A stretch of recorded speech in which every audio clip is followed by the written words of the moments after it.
الحمد لله. أما بعد فأعوذ بالله من الشيطان الرجيم. وأقيموا الصلاة وآتوا الزكاة واركعوا مع الراكعين. السلام علیکم ورحمۃ اللہ وبرکاتہ. تمام سننے والوں سے درخواست ہے کہ اگر یہ یوٹیوب چینل سبسکرائب نہیں کیا تو سب سے پہلے سبسکرائب کرے اور ویڈیو آخر تک مکمل دیکھے. اس میں ایک وظیفہ بھی ہوگا، آخر میں ہوگا یا درمیان میں. پہلے آپ کو صلاۃ تسبیح کے مسائل فضائل بیان ہوئی تھی. اب اس ویڈیو میں مسائل بیان ہوں گے، یعنی صلاۃ تسبیح کن امور سے فاسد ہو جاتا ہے، مکروہ ہو جاتا ہے یا سجدہ سہو اس میں لازم ہوتا ہے. تو اب مسئلہ یہ ہے، اس نماز کے لیے قرآن کریم کی کوئی صورت متعین نہیں، جو صورت دل چاہے پڑھے. بشت زیور مدلل صفحہ 157. مسئلہ نمبر 2، ان تسبیحات کو زبان سے ہرگز نہ گنے، کیونکہ زبان سے گننے سے نماز ٹوٹ جائے گی. انگلیوں کو بند کر کے گننا اور تسبیح ہاتھ میں لے کر اس پر گننا جائز ہے مگر مکروہ ہے. بہتر یہ ہے کہ انگلیاں جس طرح اپنی جگہ پر رکھی ہے ویسی ہی رہے اور ہر کلمہ پر ایک ایک انگلی کو اس جگہ دباتا رہے. فضائل اعمال صفحہ 551. مسئلہ نمبر 3، اگر کسی جگہ تسبیح پڑھنا بھول جائے تو دوسری رکن میں اس کو پورا کرے، البتہ بھولی ہوئی کی قضا رکوع سے اٹھ کر اور 2 سجدوں کے درمیان نہ کرے. یعنی قضا رکوع سے اٹھ کر اور دونوں سجدوں کے درمیان میں نہ کرے. اس طرح پہلی اور تیسری رکعت کے بعد اگر بیٹھے تو ان میں بھی بھولی ہوئی کی قضا نہ کرے، بلکہ صرف ان کی ہی تسبیح پڑھے اور ان کے بعد جو رکن ہو اس میں بھولی ہوئی بھی پڑھ لے. مثلا اگر رکوع میں پڑھنا بھول گیا تو ان کو پہلے سجدے میں پڑھ لے. اسی طرح پہلے سجدے کی دوسری سجدے میں اور دوسری سجدے کی دوسری رکعت میں کھڑا ہو کر پڑھ لے، اور اگر رہ جائے تو آخر قاعدے میں اتحیات سے پہلے پڑھ لے. بشت زیور مدلل صفحہ 151 مع زیادت از فضائل اعمال. مسئلہ نمبر 4، اگر سجدہ سہو کسی وجہ سے پیش آ جائے تو اس میں تسبیح نہیں پڑھنا چاہیے، اس لیے کہ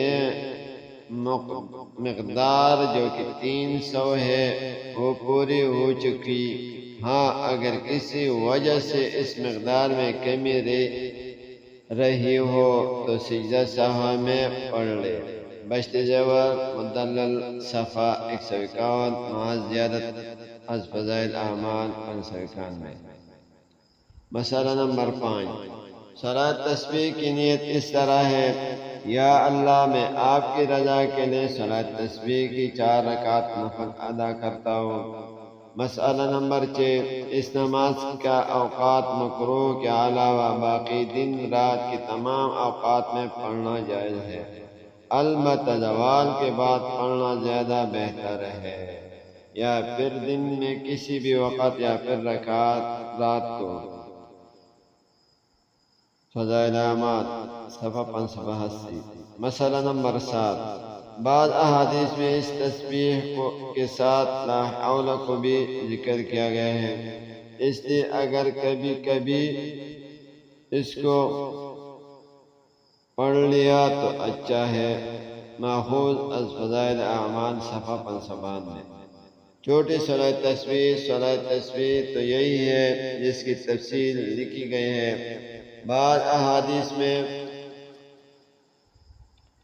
اور صورت بھی معقول ہے جو دینی اور دنیاوی مقاصد پورے ہونے کے لیے مجرب ہے، اور مشائخ نے اس کا نام چھوٹی صلاۃ تسبیح رکھا ہے۔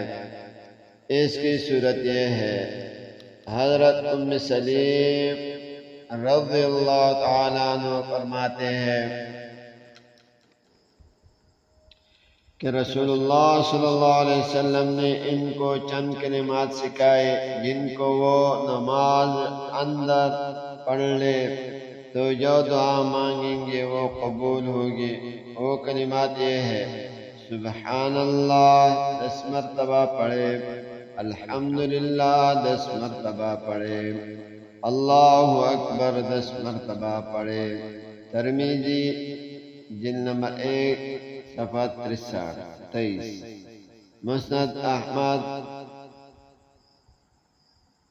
فائدہ: علامہ مناوی رحمہ اللہ نے اس حدیث کو نقل کر کے فرمایا کہ اس کے فوائد اس وقت ملیں گے جبکہ نماز میں ان کلمات کے معانی کا بھی دھیان رکھا جائے، یعنی اس الفاظ کی، یعنی سبحان اللہ کا معنی کیا ہے، الحمدللہ کا معنی آپ کے ذہن میں ہو، آپ کے دھیان میں ہو، یعنی سبحان اللہ کا معنی ہے پاک ہے وہ اللہ، الحمدللہ کا معنی تمام تعریفیں اللہ کے لیے ہے، اللہ اکبر یعنی سب سے بڑا اللہ ہے، آپ کے ذہن میں یہ ہونا چاہیے، محض زبان کی حرکت نہ ہو، یعنی صرف سبحان اللہ، الحمدللہ، اللہ اکبر، یہ نہ ہو، خلوص کے ساتھ۔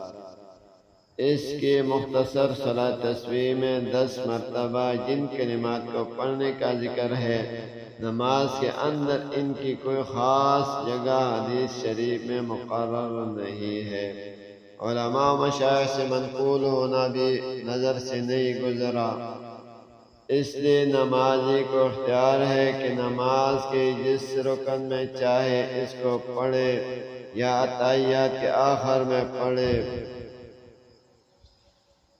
خلاصہ نجات المسلمین مفتی اعظم پاکستان حضرت مولانا مفتی محمد شفیع صاحب کی کتاب ہے۔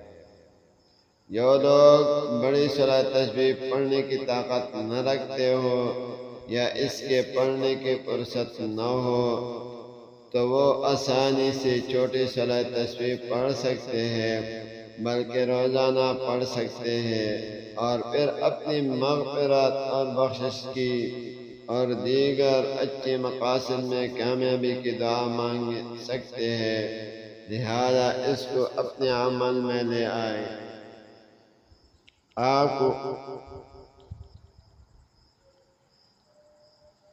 ایک وظیفہ بتائیں گے، وہ حضرات جن کے ذہن کمزور ہے یا وہ طلباء جن کے ذہن کمزور ہے، سبق یاد کرتے لیکن بھول جاتے ہیں، تو ان حضرات سے یہ درخواست ہے کہ یہ آیات آپ روزانہ پڑھ لیں، انشاءاللہ تعالی کن ذہن آپ سے جو یاد کریں گے آپ کو خود بخود یاد رہیں گے۔ اور وہ آیات یہ ہے، وَعَلَّمَكَ مَا لَمْ تَكُنْ تَعْلَمْ وَكَانَ فَضْلُ اللَّهِ عَلَيْكَ عَظِيمًا۔ پارہ نمبر 5 آیات نمبر 13 سورۃ النساء کی آیت ہے۔ وَعَلَّمَكَ مَا لَمْ تَكُنْ تَعْلَمْ وَكَانَ فَضْلُ اللَّهِ عَلَيْكَ عَظِيمًا۔ اگر کن ذہن ہے، یعنی کمزور ذہن کے بچے ہیں یا طالب علم ہے، تو اس کو چاہیے کہ 121 مرتبہ پانی پر دم کر کے روزانہ پیے، یعنی پلائے، دوسروں کو بھی پلائے اور خود بھی پی، انشاءاللہ تعالی اس کے برکت سے عالم فاضل ہو جائے گا۔ یعنی یہ آیات ہے، یہ اللہ کا کلام ہے، آپ اس کو خلوص دل سے پڑھنا، ایسے نہیں کہ زبان کے اوپر پڑھے اور 121 مرتبہ پڑھے، ہاں اللہ آپ کو اس کا اجر دے گا، لیکن جس مقصد کے لیے پڑھ رہے وہ ذہن میں رکھے تو انشاءاللہ تعالی اللہ کے فضل و کرم سے آپ کا بری ہوئی چیز یاد خود بخود آ جائیں گے۔ والسلام۔